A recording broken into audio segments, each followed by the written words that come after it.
cleats have officially hit the turf for IU football as fall camp is now underway, and the Hoosiers now officially continue their title defense. When you look big picture about these early camp practices, one thing you do not want to see is injuries. And fortunately for the Hoosiers, that was not the case on this Wednesday morning. Cignetti had a lot to say, kind of scoping everything out amongst this new look roster and what else he liked from his new look football team here in 2026. All right, back at it. Day one, nobody got injured. The flow was good. Ball wasn't on the ground.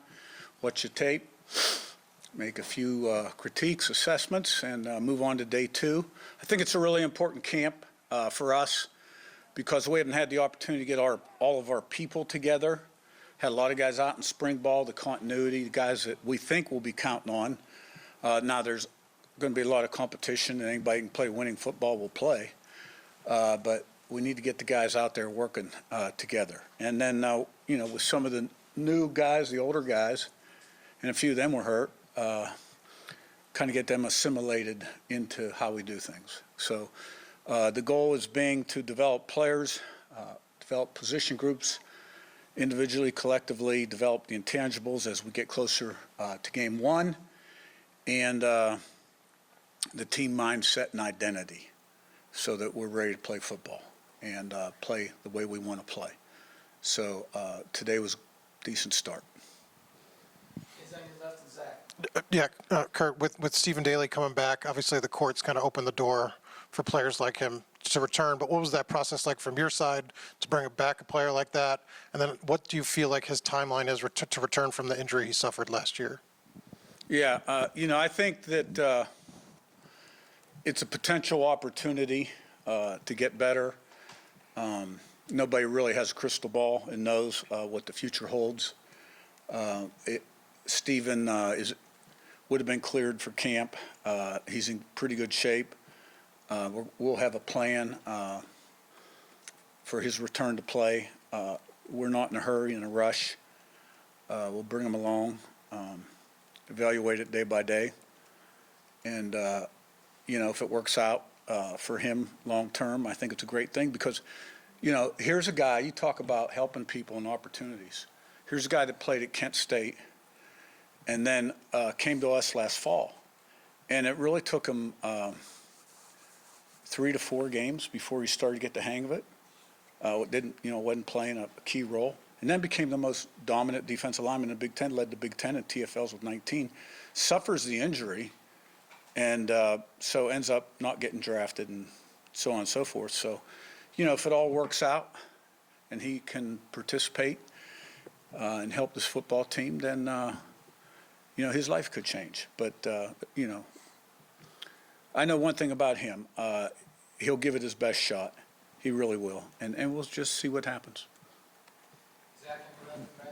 I guess just to follow up on just the idea of, you talk about having a plan, and I know you'd never rush a player sort of prematurely in general, but also for him, how advantageous is it going into what looks like a pretty deep room so that he is going to have time to really sort of ramp up? He's got a lot of depth around him, a lot of impact players and experience around him. You don't feel like anybody's ever got to, even maybe he's got to press to get back too soon. Well, whether we had really good depth there or not, I think the return to play doesn't really change a whole lot because you don't want to throw a guy out there till he's ready where he gets hurt, you know what I mean? So, and then, there'll be competition, and guys that can play winning football, they'll play. Yeah, so just for clarification on Daly, we saw him out there. He looked like he was going through all the drills. Is he 70%, 80%? What is he right now? I don't think I could put a percentage on it. He looks pretty good. Okay. And he's on a modified program where he'll dress out for practice, participate in some individual right now, no 11 on 11, and then get with the strength and conditioning staff, who will bring him along till they feel confident he's ready to go. And that could be, who knows, practice 4 next week. I don't know. But I don't think it's going to be real long because, he was training to be ready for next year in the league, and looks like he's in pretty good shape. So is him playing in the opener, is that even a possibility? I haven't even thought of that. Okay. I mean, I'm really focused on developing this team and getting up there and watching today's tape and putting tomorrow's practice schedule together and taking this team as far as we can in fall camp. And I haven't thought that far ahead. And last one for me, your thoughts, the defensive line overall, how dominant can they become in time? We have guys that have played football that are experienced guys, but, you get better, you get worse, you never stay the same. And, you get out what you put in. Now I got two really good coaches there, and Pat Kuntz and Buda Williams, and Bryant does a great job. And there's a lot of TFLs and sacks returning, tackles, things of that nature. But look, humble and hungry is the only way I know, okay? Sammy in front of the mic. Coach, what were your thoughts coming out of summer with the summer program under Tyson Brown? Do you like what you see, and how do the guys look? Yeah, most definitely. I think we made some very significant strides when you look at the numbers, GPS, body fat, vertical jump, things of that nature. The results really speak for themselves. Very pleased. Mike in front of the set. Coach, what's your opinion of the, going into a season not having to think about red shirts anymore, and how does that impact like your roster I management? haven't really thought about that either. Now, I will say this. I didn't think a lot about it last year either because, if a guy could help the team win, ready to play winning football, you better play him because you could go in the portal year 2 or year 4, year 3, right? Now it's 5 for 5, so it's a little different ball game. It's a good rule. Stepping right to Colin. Yeah, Coach, Josh Hoover, what do you see out of him in day one? And I guess what's the trajectory for him going forward? I was watching kind of like so many different guys, but it appeared that he finished practice well. I saw him make a few nice throws at the end, and saw Marsh make a couple plays too. Colin, you right to Jared. On A.J. Harris, what made him desirable coming out of the portal from Penn State, and what's the outlook for him throughout fall camp? Yeah, D'Angelo Pawn's going out early. So we needed another experienced player there. I'm high on Gandy, who will be full go next week. Jamari Sharp has, really done a great job. He's our number 1 guy. And A.J. Harris, has the abilities, looking for the consistent, day in, day out consistency, play in, play out consistency. Jared, which one's right, and Adam? With the amount of guys that wear out, starters that wear out in the spring, trying to reintegrate them this fall, does that change how you approach, how much time you want to get with the ones and how much time you get to rotate with the twos and different things like that? Not a lot, I don't think. Now, our overall numbers by position do affect that rep count. Right now, it appears that we're in pretty good shape number-wise. So, we always increase the reps with the ones as we go and start to decrease the reps with the threes. But no, I don't. I think right now it's identifying who can do what. And by the end of camp, what we think the roles are going into the first game and making sure we have enough quality depth and that we're utilizing our best 11 as effectively as we can. Adam, row 2 on the left, and Zach.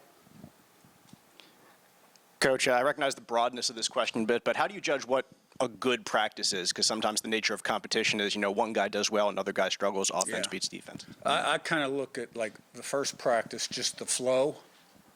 All right, did we have any major organizational snafus? Was the ball on the ground a lot? A lot of times early in camp, spring ball, working new centers, center snaps can be an issue, 6, 8 balls on the ground. We didn't have that today. And the flow was good. The competition was good. I thought the guys did a decent job of sustaining practice. I didn't think they got overly fatigued, but I think it was a very manageable practice. And nobody got hurt. So, yeah. Was So Zach and then Rapid Miss. Just, I guess, kind of a positional question. I know it's early, but you had 3 linebackers you felt really good about last season. You've got 2 of those back. Who maybe are you looking at? And I know you've got some depth at safety too, but who are you maybe looking at behind Elijah and Isaiah as players that you'd like to? We're looking at a lot of them. We got some older guys and we got some younger guys. So, we'll see who steps up. I thought Jacob Savage did some nice things at the end of spring and had a really good summer. Henry Ollinger got hurt. Jaden Williams had a nice summer. Then we got Utzinger and Turner and P.J. Nelson and McConnell all back. So, we'll see. Here's the last one. Have you noticed a difference between Charlie Becker between this time last year and now?